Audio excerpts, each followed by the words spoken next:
फैसला हो गया है। हमने तो आपको पहले ही बताया था कि ये दो सीनियर प्लेयर्स जो हैं ये पाकिस्तान क्रिकेट टीम की T20 साइड से बाहर हो गए हैं और कुछ क्या सलाहियां थी कि ये दोनों प्लेयर जो हैं अपना कमबैक करने में कामयाब हो जाएंगे एशिया कप के अंदर, जो कि हमने बिल्कुल बोला था कि इसमें कोई सदाकत नहीं है, ये चीजें सिर्फ सोशल मीडिया की हद तक हैं। और वो तो पाकिस्तान क्रिकेट बोर्ड ने एशिया कप और ट्रांजिशन सीरीज के लिए 17 मेंबर स्क्वाड अनाउंस किया है। सबसे बड़ा क्वेश्चन जो आपका है कि बाबर रिजवान दोनों स्क्वाड में नहीं है और उनके नाम 2 महीने से पूछ रहे थे कि रिजवान होंगे एशिया कप में। मैंने आपको बोला 100% नहीं होंगे। आपने मुझसे पूछा बाबर होंगे, मैं कहा 50-50 शायद हो सकते हैं, सिचुएशन डिफाइन करेगी। आपने मुझसे पूछा शाहीन होंगे, मैं कहा आपको 100% होंगे और टीम आज आपके सामने आ चुकी है। एशिया कप और ट्राई नेशन दोनों अनाउंस कर दी हैं। 17 मेंबर स्क्वाड है। अब ये कहा जा रहा है कि जी India is very happy because Babar and Rizwan are not included in Asia cup squad. अब मुझे एक बात बताओ, इंडिया क्या उनको दुख हो रहा है? इंडिया को दुख हो रहा है कि बाबर और रिजवान को तुमने क्यों निकाल दिया? भैंस की टांग, ये तो हमारी फ्री की विकेट हुआ करती थी। बाबर और रिजवान एक फ्री की विकेट थी, चाहे वो अर्शदीप सिंह के लिए हो, चाहे वो कुलदीप यादव के लिए हो, चाहे वो एशिया कप में कोई भी स्क्वाड इंडिया का खेल रहा हो, लेकिन ये दो विकेट इंडिया के लिए फ्री की विकेट थी जो कि पाकिस्तान ने यहां पर इंडिया से ले ली है। मतलब इंडिया को मौका नहीं दे रहा। लेकिन खबरें क्या चलाई जा रही है कि इंडिया बहुत खुश है बाबर और रिजवान के ना होने से, क्योंकि इंडिया खुद क्या हो जो बाबर के ऊपर इल्जामात लगाते हो, खुद क्या हो? जब इंडिया ने हमारे ऊपर हमला किया उसके बाद तुम लोग बैठ के इंडिया की और इंग्लैंड की टेस्ट मैचेस के ऊपर बातें करते हो। खुद क्या हो फिर तुम लोग सारे? अपने प्लेयरों के ऊपर आके आते हो जी पाकिस्तानी नहीं है, ये नहीं है, वो नहीं है। क्या हो गया यार? प्लेयर है भाई, आउट ऑफ फॉर्म ही है ना। क्या हो गया? इतने बड़े बड़े इल्जाम क्यों लगा रहे हैं उनके ऊपर? जिसकी उम्मीद थी बाबर आजम और रिजवान को T20 एशिया कप से बाहर कर दिया गया है और अब शायद ही कभी उनकी वापसी हो पाएगी T20 क्रिकेट में, क्योंकि जो परफॉर्मेंस इस वक्त बाबर आजम और रिजवान का वनडे में भी चल रहा है उसके बाद कभी नहीं लगता कि वो T20 में वापसी कर पाएंगे। अब मेरा सवाल है तनवीर अहमद से, जो कहते थे कि इनके बिना, बाबर और रिजवान के बिना आप T20 क्रिकेट के बारे में सोच भी नहीं सकते। तो माइक हैसन ने यह जवाब दिया कि बहुत हार्श है ये कहना कि बाबर आजम की फॉर्म गिर गई है, क्योंकि 3 ही मौके मैचेस खेले हैं, उसमें भी एक में उन्होंने 47 रन कर दिए, मतलब 50 नहीं कर पाए, आउट हो गए, बट उन्होंने थोड़ी सी इनिंग बेहतर खेली है। बट 3 मैचेस के ऊपर हम उनकी फॉर्म को या बैटिंग के ऊपर बात करें तो थोड़ा हार्श रहेगा। मगर ये बात सच है कि बाबर आजम को कुछ चीज़ें कही गई हैं कि उनको इंप्रूव करने, कुछ एरियाज पे इंप्रूवमेंट लेके आनी है, जिसमें स्ट्राइक रेट का जिक्र माइक हैसन ने प्रेस कॉन्फ्रेंस के अंदर किया। फिर उन्होंने ये भी कहा कि हमें फॉर्म वाले क्रिकेटर चाहिए। आखिरी 6 मैचेस में साजिद फरहान ने 3 में मैन ऑफ द मैच लिए हैं। सो साजिद फरहान को आप इग्नोर नहीं कर सकते, इसलिए साजिद फरहान तो टीम में होंगे। मगर बाबर आजम पाकिस्तान के अच्छे बल्लेबाज हैं, कुछ एरियाज हैं जिस पर बाबर आजम को इंप्रूव करना है, वो इंप्रूवमेंट। जाहिर बात है कि आपने 5-6 साल कप्तानियां की हो, एक कप्तान था और दूसरा उसके साथ नायब कप्तान था, तो टीम में आपका एक रूल होता है, एक आप रूल करते हैं। हमें एज एन अवाम ये चीज़ों का आइडिया नहीं होता है, हमें पता नहीं होता कि कप्तान के क्या पर्क्स होते हैं, किस तरह वो टीम के अंदर रहते हैं, उठते हैं, खाते हैं, सोते हैं, बैठते हैं। हर एक चीज़ उन्हीं की मर्जी से होती है। सो बाबर आजम और मोहम्मद रिजवान ने अपने टाइम में बड़ा एंजॉय किया होगा, बड़ा रूल किया है। जिस टाइम दिल किया मीटिंग्स रखी, जिसको दिल किया निकाल दिया, जिसको दिल किया रख लिया।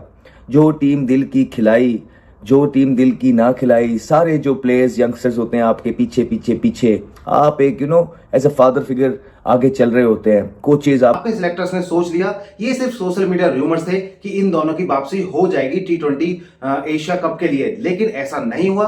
सारी जो अफवाहें चल रही थी उस पर पीसीबी ने पूरी तरह से विराम अब लगा दिया है और उन्होंने क्लियर बता दिया है कि बाबर आजम और रिजवान अब कभी भी T20 क्रिकेट में आपको खेलते हुए नजर नहीं आएंगे। तो ये सबसे बड़ा जो झटका लगा है, ये लगा है तनवीर अहमद को, क्योंकि उसको लगता था, उम्मीद थी कि बाबर आजम और रिजवान जो है दोनों के दोनों T20 एशिया कप में वापसी करेंगे और पाकिस्तान को सीरीज जिताकर देंगे। लेकिन अब तो ये खिलाड़ी खेल ही नहीं रहे हैं और हम सब जानते हैं कि भारत का जो इस T20 स्क्वाड है, अगर उसमें कोई चेंजेस ना किए जाएं तो भी वो इतना खतरनाक है कि किसी भी टीम को आसानी के साथ हरा सकता है। और एशिया कप में अगर कहा जाए तो इंडिया का पलड़ा कुछ ज्यादा ही भारी है और वो सीरीज की हकदार है, वो आराम से ट्रॉफी अपने नाम कर सकती है।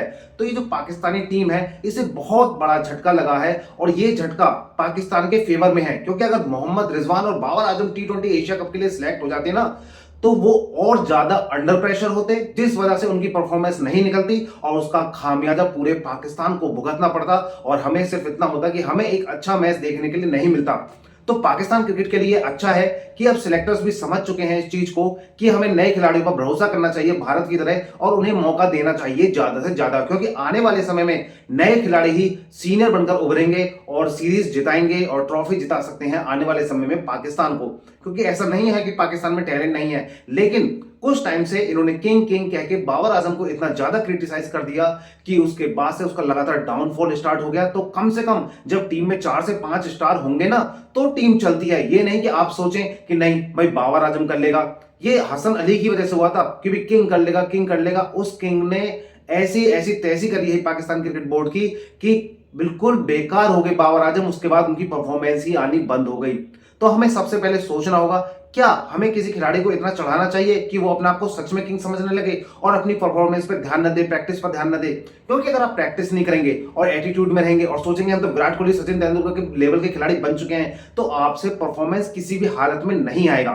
क्योंकि ये जो टीम होती है ना, ये मेहनत मांगती है। हमने विराट कोहली को रिटायरमेंट लेते हुए देखा है, लेकिन लास्ट तक उनकी फिटनेस पर कभी किसी ने कोई सवाल नहीं उठाई। वो बंदा इतना मेहनत करता था, इतना डिसिप्लिन था ना कि उसकी डाइट भी लास्ट तक डिसिप्लिन रही और अभी भी डिसिप्लिन में ही है। वो जिम में इतना पसीना बहाता है, वो क्रिकेट के ग्राउंड में इतना पसीना बहाता है प्रैक्टिस में कि कोई अच्छे से अच्छा क्रिकेटर नहीं बहा सकता। लेकिन उसके बाद भी इंडिया में इतना ज्यादा टैलेंट निकल के आया है कि विराट कोहली और रोहित शर्मा जैसे बल्लेबाज को टेस्ट क्रिकेट और T20 से संन्यास लेना पड़ा है और केवल वो आपको वनडे खेलते हुए अब नजर आएंगे।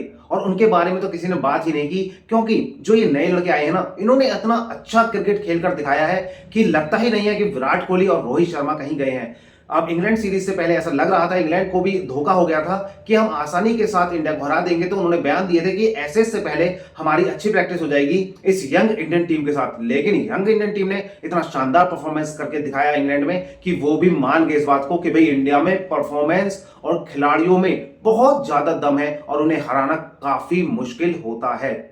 तो अगर अभी तक आपने वीडियो को लाइक और चैनल को सब्सक्राइब नहीं किया है तो जल्दी जल्दी कीजिए। मैं आपका दोस्त प्रवीण कुमार शर्मा, डेली न्यूज।